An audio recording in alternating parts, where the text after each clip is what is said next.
Je dirais que militairement, ça n'impacte pas grand-chose, car la guerre était annoncée et il est peu vraisemblable que les Américains n'aient pas évacué une grande partie de leur base ou aient pris leurs mesures de sécurité.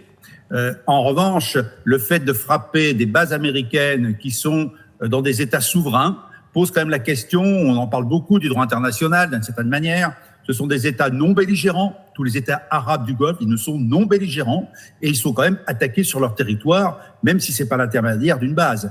Une base américaine. D'un autre côté, on a quand même des drones et des missiles, général, quand des drones et des missiles ciblent des radars et des systèmes d'alerte avancés des États-Unis, cela n'affaiblit-il pas, n'est-ce pas une menace aussi sur la capacité des Américains à garder l'œil, si je puis me permettre l'expression?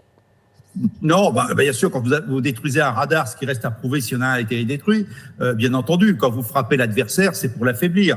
En l'occurrence, ce que l'on voit d'heure en heure, c'est qu'il n'y a pas beaucoup d'affaiblissement du côté américain. Et moi, ce que je retiens quand même, c'est quand même des frappes de missiles et de drones difficilement arrêtables, quoi qu'on puisse en dire. Aucun système de protection ne protège à 100%.